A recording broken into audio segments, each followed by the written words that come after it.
The afternoon sun was bright over the spaceport, and the heavy machines made loud noises as they moved cargo from one place to another.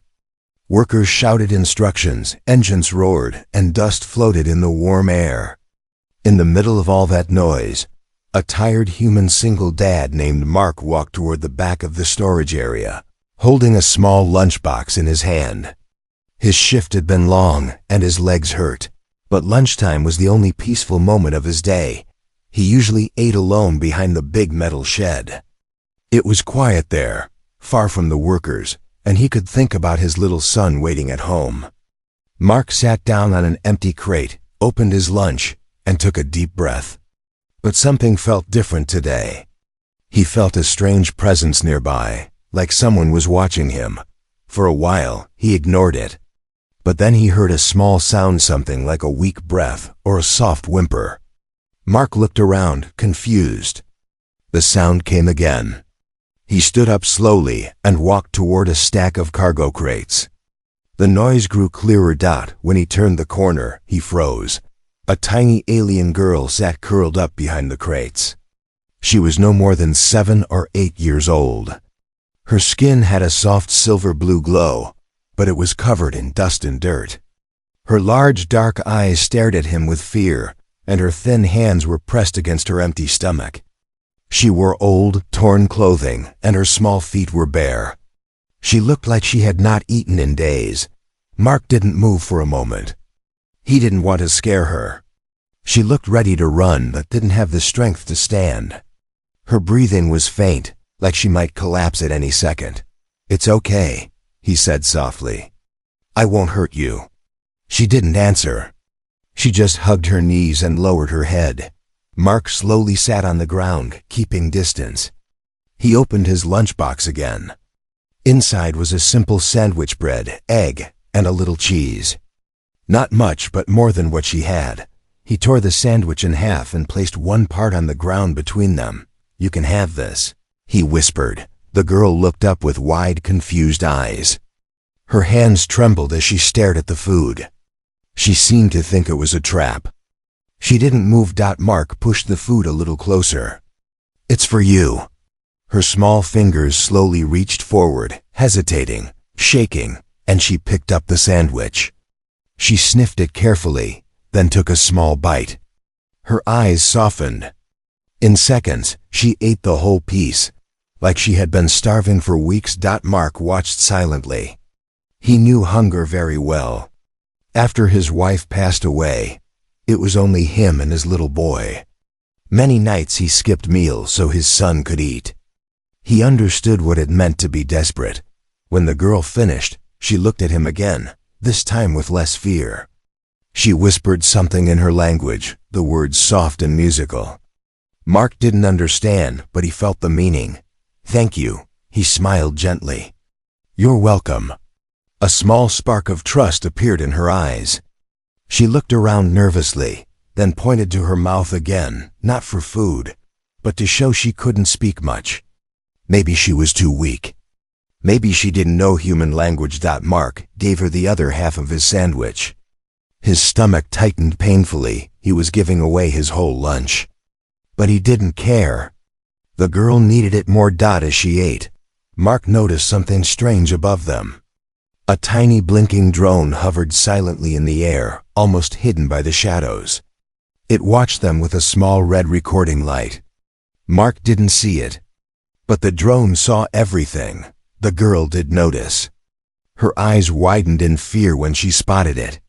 She tried to warn Mark, pointing upward, but he misunderstood and thought she was pointing at the sky. The drone slowly drifted upward and disappeared behind the tall hangars. The girl finished her food and looked at Mark with an expression he could not explain, fear, hope, and something else he didn't recognize. Without warning, she stood up shakily and backed away. She pointed at Mark again, then at the ground, as if trying to tell him something important. Before he could ask, she ran limping, tired, but trying her best to disappear. Mark stood alone behind the shed, confused and worried. He didn't know the truth yet. Someone had watched the entire moment. And they were coming for him soon. Mark returned to work the next day, but the memory of the little alien girl did not leave his mind. Her trembling hands, her weak voice, her scared eyes, everything played again and again in his thoughts. He hoped she was safe somewhere. He hoped someone had found her. But deep inside, he feared she was still alone, hiding, hungry. During his break, Mark walked to the same place behind the storage shed. He looked around the crates, expecting to see her small figure sitting quietly as before. But the corner was empty. Only dust and old boxes remained. For a moment, he felt heavy disappointment. He had wanted to check on her. Maybe talk to her. Maybe bring more food. But she was gone. He sat down anyway and opened his lunch. Today he brought extra food, hoping she would return. A simple meal: bread, boiled egg, apple slices. He placed half the food on the ground beside him, not touching it, just in case she came back. But minutes passed. No sound, no shadow, no soft footsteps. She's not coming, he whispered to himself. He ate slowly, his mind full of questions. Who was she? Why was she alone? Was she running from someone? Or was she lost? He didn't know that the answer was far bigger than anything he imagined. As Mark finished his lunch and stood to return to work, a faint movement caught his eye. A tiny silver feather-shaped charm lay near the crates. He picked it up. It was warm to the touch, glowing faintly. It must have dropped from the girl's clothes. He put it safely in his pocket without thinking. He just knew it mattered. When he returned to work inside the cargo hall, things felt strange. A few workers whispered behind his back. They kept glancing at him, then pretending to focus on their tasks. He ignored it at first, but after the fifth or sixth glance, he felt something was definitely wrong. Why is everyone looking at me? He wondered. Later, during the afternoon shift, his friend Jonah walked up to him with a serious face. Mark, did you do something yesterday? Jonah asked quietly. Mark frowned. What do you mean? I don't know. People are talking. Some security staff were asking questions. They showed me a picture, no, a video. You were feeding someone. Mark froze. His heart dropped to his stomach. What video? Jonah looked around before whispering. A drone recorded something, man. It showed a little alien kid eating your lunch. They said she might be from a powerful clan. Some alien royals have been searching for a missing child. Mark felt cold. I only gave her food, Jonah. She was starving. I know, Jonah said quickly. I know you wouldn't hurt anyone. But people are worried.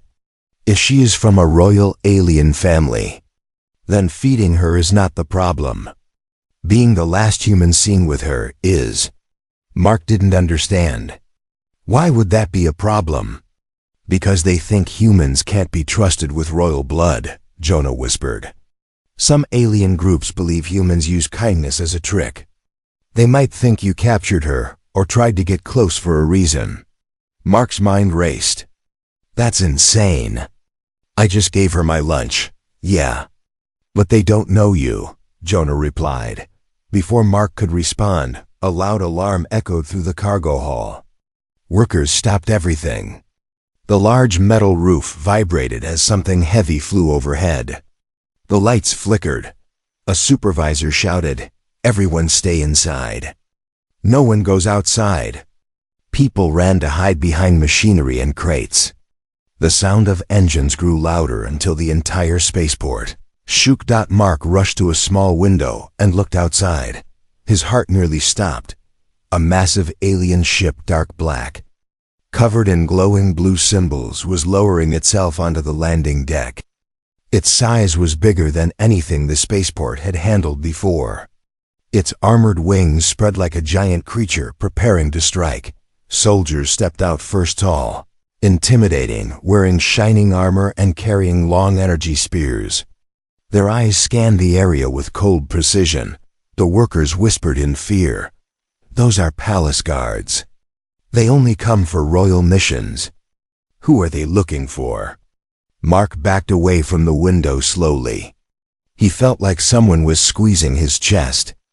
His mind replayed the little girl's scared eyes. The drone. The whispers. The questions. Then he heard it. A deep, echoing voice boomed from outside. Bring us the human who fed the lost royal child. Everyone in the cargo hall turned toward Mark. The kindness he thought was small had spread farther than he ever imagined. And now, the palace guards were here. The cargo hall felt like it had turned into ice. Every worker froze. No one moved. No one even breathed. The alien guard's voice echoed again across the spaceport. Bring us the human who fed the lost royal child. Mark's heart pounded so loudly he could hear it in his ears. Every eye in the room shifted toward him, slowly, quietly, with fear. Even Jonah stepped back a little, not because he distrusted Mark, but because he was scared of what the soldiers might do. Mark lifted his hand slightly. I didn't do anything wrong, he whispered to Jonah. I know, Jonah replied. But their rules, their power, this is different. Before Mark could answer, heavy footsteps shook the hallway outside. The metal door pushed open with a loud clang, and 3 alien palace guards entered. Their armor shimmered with light, their helmets shaped like sharp wings. They were taller than any human in the room, 7 feet. Maybe more. Their weapons hummed with a low energy that made the air vibrate. One guard raised a glowing device that projected a hologram in the air. It was Mark's face, and next to it, footage of him offering food to the tiny alien girl. Everyone saw it. Everyone went silent. The lead guard stepped forward. Human identified. You are Mark Tallon, worker of Sector 9? Mark swallowed hard. Yes. You interacted with the lost royal child without permission. Mark felt heat rush through his face. I only fed her. She was starving. She looked scared. I didn't. Silence. The guard's voice was sharp, cold, heavy. Mark stopped talking instantly. The second guard walked around him slowly, studying him from every angle. The workers stepped far back, clearing the space like he was dangerous, when he was the least dangerous person in the room. The guard with the device spoke again. We have a missing child report. Princess Lyra of the Starburn line disappeared 1 week ago. Her signal was lost near human territory. Mark blinked in shock. Princess, the weak, starving girl he fed, was an alien princess? But that didn't make sense. She wore dirty clothes. She looked abandoned. Why would royalty let a child wander alone like that? The lead guard continued. Her tracking drone located her temporary shelter yesterday. The last footage shows you providing her food. Mark took a deep breath. Then she's safe? You found her? The hall fell silent. The guards did not answer immediately. Then the lead guard said, her exact location after this moment is still unknown. Mark's stomach dropped. What? She's still missing? She escaped again, the guard replied. We believe she trusts you. Therefore, you are required to come with us. You may have information that can help. Mark shook his head quickly. I don't know anything about her. I only saw her twice. That is more than any human reported, the guard said. Jonah stepped forward bravely. He didn't kidnap her. He didn't chase her. He fed her because she was hungry. The guard looked at Jonah with narrow eyes. We know, the drone recorded kindness. A rare action from your kind. The words stung the whole room. Mark raised his voice slightly. Then why treat me like a criminal? The guard's helmet lights pulsed. Because she is a princess. And the one who interacts with her becomes part of royal investigation. Mark stared in confusion. What does that even mean? You will come with us, the guard said. Now, 2 guards stepped forward, but not aggressively. They did not handcuff him. They did not grab him. They simply waited, expecting obedience. Mark hesitated. His legs shook. His entire future felt like it was twisting in a direction he could not see. Jonah whispered, "Mark, go, don't fight. They'll hurt you if you resist." Mark nodded slowly. He stepped forward, but just as he did, something unbelievable happened. A security officer ran into the hall, panting heavily. "Wait, we found something." The tracking system detected a small heat signature near the fuel tanks. The guards turned instantly. "Is it the princess?" One asked. "We're not sure," the officer replied. "But it's small. And it's alive." The lead guard gave a sharp order in his language. 2 guards rushed out immediately toward the fuel area. Mark felt a small spark of hope. "Maybe it's her." The lead guard looked at him. "If it is the princess, she may come to you. She trusts you." Mark didn't know how to respond. He didn't feel worthy of trust. He had only given her food, but maybe to a lost, hungry child. That had meant everything. Minutes later, the guards who went to the fuel area returned. They carried something wrapped in a protective shield. It was tiny, small as a child. Mark's breath stopped. Was it her? The lead guard's eyes locked on him. "If this is the princess," he said, "then your life is about to change forever." The air around the spaceport felt heavier than before. Workers stayed hidden behind machinery as the alien palace guards marched back into the cargo hall. In their hands, they carried the small shielded pod they found near the fuel tanks. The glowing capsule looked fragile, like a bubble of light holding something precious inside. Mark's heartbeat echoed in his ears. He stared at the pod, hoping, praying. The child inside was the same little girl he fed behind the shed. The lead guard pressed a button on the pod. The protective shield slowly dissolved, revealing the figure inside. It wasn't the princess. It was only a thermal blanket wrapped around some broken metal parts. A false alarm. A decoy. The room filled with confusion. Some workers sighed in relief, others trembled harder.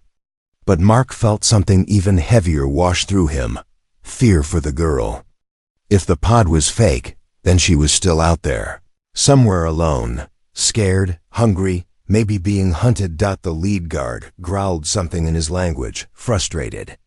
The soldiers exchanged quick signals. Then, suddenly, boom, the ground shook violently as another massive alien ship descended from the sky, much larger than the first.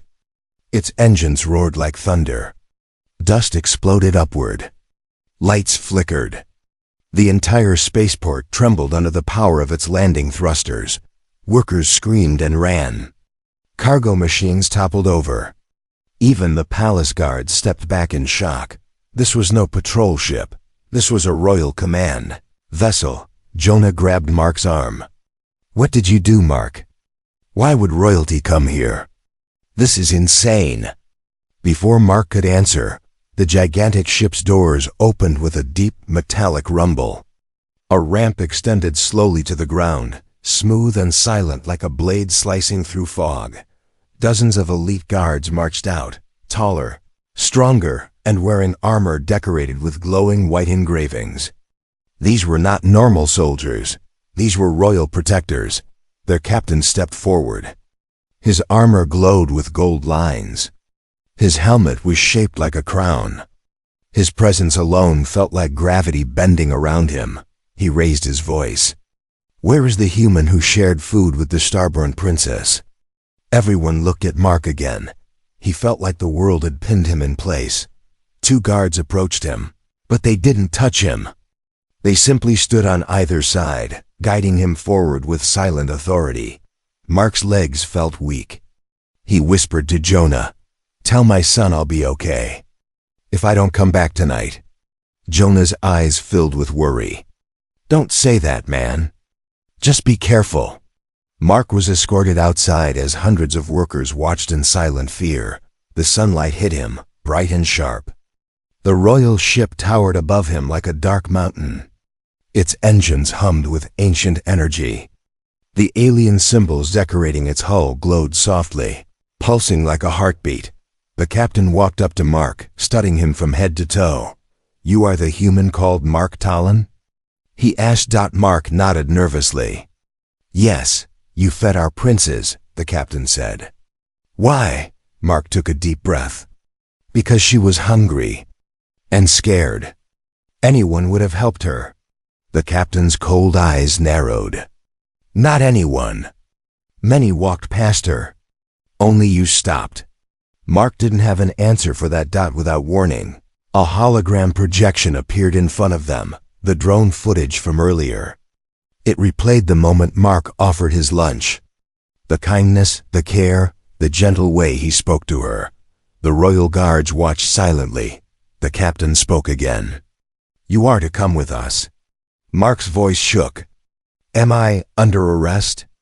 "No," the captain said. "You are being taken to assist in the royal search." Mark felt confused. "Why me? I don't know where she is." "You are the only one she trusted," the captain said. "If the princess sees you, she may come out of hiding."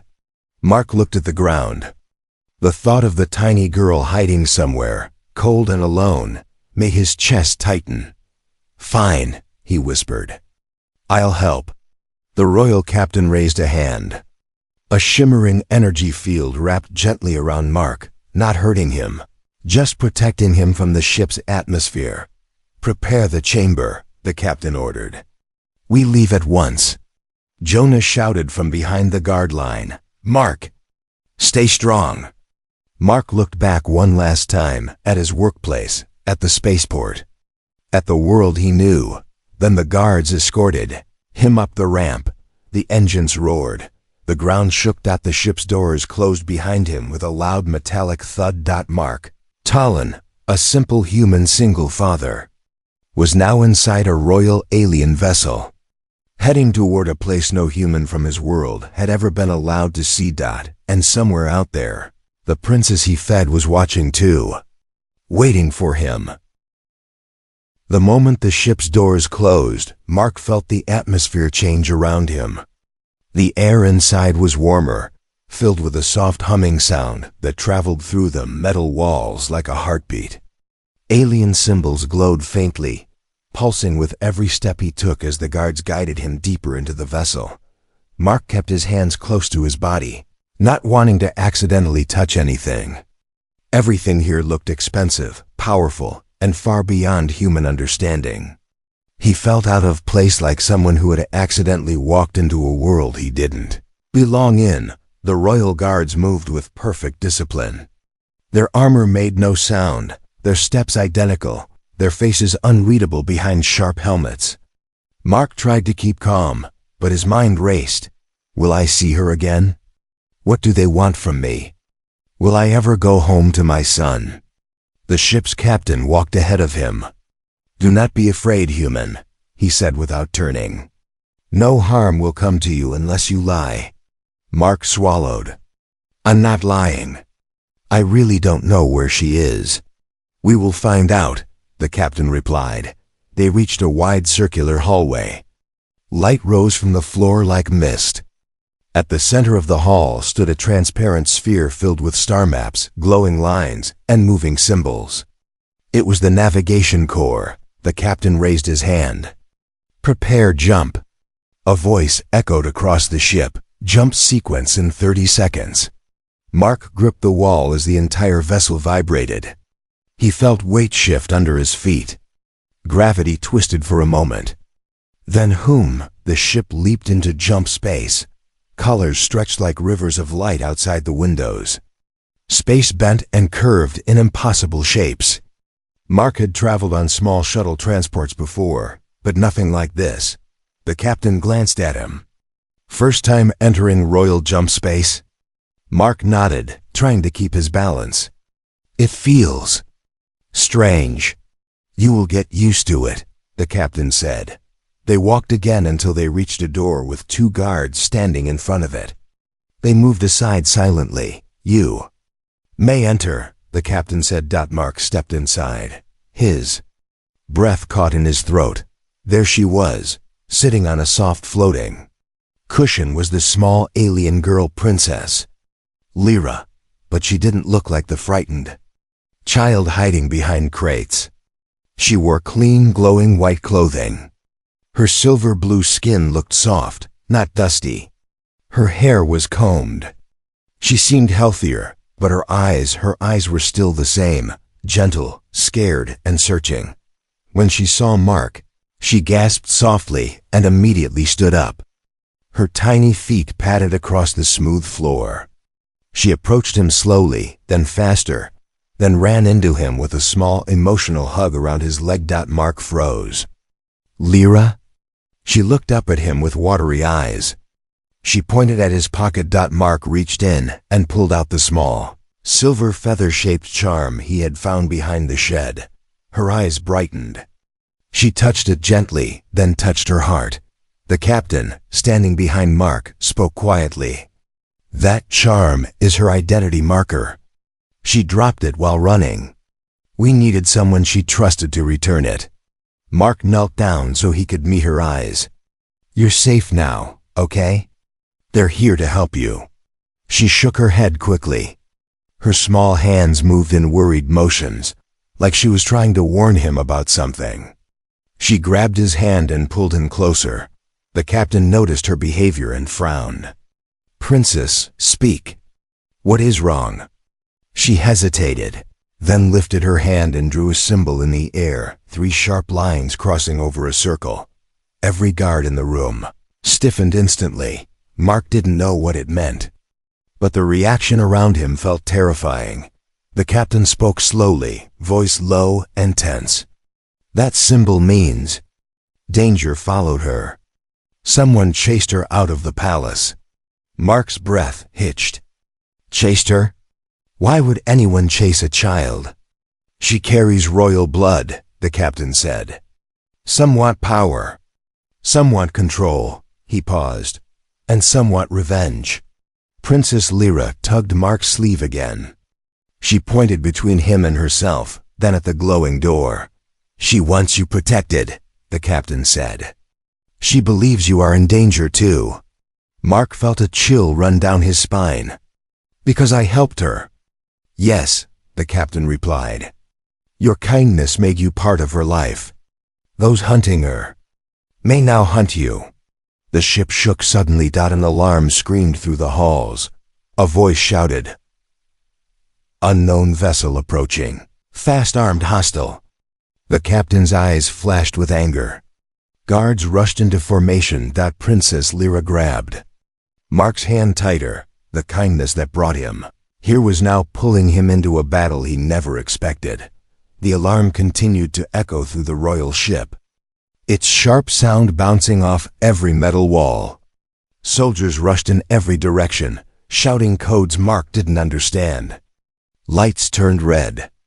The floor vibrated like something massive was closing in. Mark pulled Princess Lyra closer, trying to protect her even though he didn't know what to protect her from. The captain barked orders. "Defensive shields up. Position the first guard line. Keep the princess behind the inner chamber." Several guards surrounded Lyra instantly, forming a protective circle. Their armor glowed brighter, ready for battle. Mark looked around, panic rising. "What's happening?" The captain answered without turning, his voice tense. "A hostile ship is approaching us. It belongs to the group that chased Princess Lyra out of the palace." Mark felt a cold chill creep down his spine. Why would they chase a child? The captain finally faced him. "Because she carries something they desire, something powerful." Mark stared at the little girl holding tightly to his sleeve. Her big dark eyes were filled with fear and innocence. "She's just a kid," he whispered. "No," the captain said softly. "She is the next starborn heir, a child whose very existence can change leadership among our people." Mark understood now. This wasn't a simple runaway story. This wasn't an accident. Princess Lyra wasn't lost. She was hunted. The ship shook again as something hit the outer shield. Mark felt the force vibrate through his bones. The captain shouted, "Impact on the west hull. Hold your positions." Lyra whimpered and pressed herself closer to Mark. One of the guards tried to pull her away, but she refused. Clinging to Mark's arm with both hands, she wants to stay with the human. The guard muttered in disbelief. Mark gently held her hand. It's okay. I'm right here. The captain stepped closer. Princess Lyra does not trust many people. She trusts you. So you must understand something before this battle continues. Mark looked confused. Understand what? The captain waved his hand, and a hologram projection appeared. A glowing star map, then a palace, then a large council room. The image showed a group of angry alien leaders arguing. Soldiers dragged someone out of the room violently. Then the projection zoomed in on Princess Lyra, crying. Frightened, running down an empty hall. Mark's heart twisted. What happened to her? The captain's voice lowered. Her uncle attempted to take power. He wanted to remove anyone who supported the queen. The princess became a target. Mark clenched his fists. But she's a child. That did not matter to them, the captain said. Power makes some people forget their hearts. The projection changed again, showing Lyra hiding inside a cargo container, sneaking out of the palace through maintenance tunnels, then running toward the human spaceport. Mark realized the truth. She ran all the way to human territory. He murmured. Yes, the captain said. She believed humans were safer. She believed humans had no reason to harm her. Mark stared at the little girl gripping his shirt. But why did she trust me? The captain tilted his head. Because kindness is rare. She knows how to recognize it. The ship shook again as another blast hit the shield. The walls rattled dangerously. A soldier shouted, "Their weapons are too strong. Our shields will break soon." The captain nodded grimly. Prepare for close combat. Protect the princess at all costs. Princess Lyra looked up at Mark, her eyes trembling. She lifted his hand and pressed it against her chest, right over her heartbeat. A small tear rolled down her cheek. Mark understood the message even without words. Don't leave me. He squeezed her hand gently. I won't. Suddenly, the ship shook harder than before. Lights flickered. Metal groaned. The hostile ship had rammed into them. Guards took defensive positions. Weapons lit up. The captain raised his spear, shouting, "Hold the line!" Mark covered Lyra protectively, shielding her with his body. As the chamber doors burst open, smoke filled the air. Shadows moved inside. Enemy soldiers poured in with sharp armor and glowing weapons. Princess Lyra cried out in fear. Mark's heart pounded as adrenaline surged through him. He wasn't a soldier. He wasn't trained. But he stood up, placing himself between Lyra and the danger. The enemy soldier closest to them laughed. A human? He sneered. Protecting royalty? Mark didn't back down. You want her? You go through me first. The soldier aimed his weapon. The captain roared from across the room. Do not touch the human. Energy crackled. Weapons clashed. The battlefield erupted, and in the middle of it all, Mark realized one thing. He wasn't fighting because she was a princess.